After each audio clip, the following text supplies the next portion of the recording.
late evening of October the 12th, 1875, at number 30 Clarendon Square in the Warwickshire Spa town of Leamington, a baby boy was born.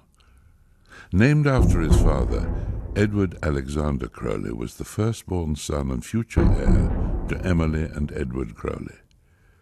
Nobody, least of all his God-fearing parents, would have deduced that this child, who later changed his name to Aleister Crowley, was to become infamously known in later life as the wickedest man in the world.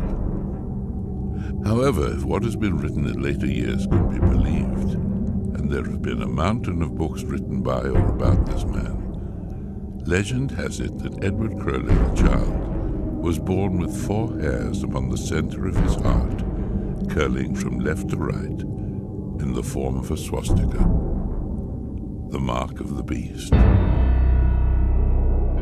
We had a fantastic headline. New sinister revelations of Aleister Crowley. I had visions of being degraded and suffering at the hands of wicked women.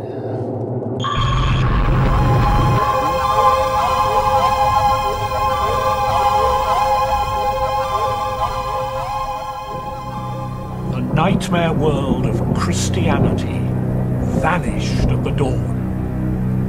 The obsession of sin fell from my shoulders into a sea of oblivion. It was a period of boundless happiness for me.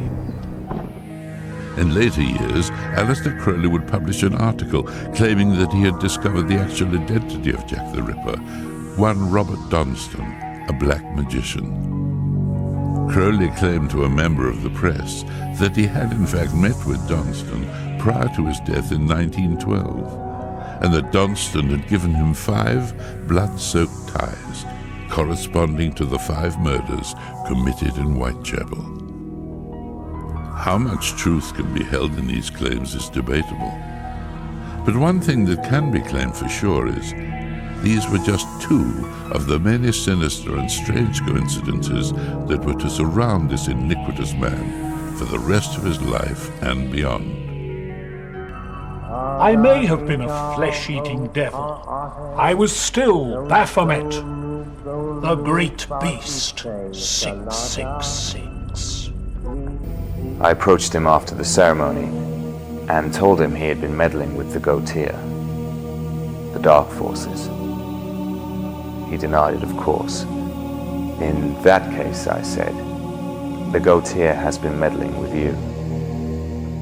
A week later, we followed up the story with a front-page photograph of a shaven-headed Crowley.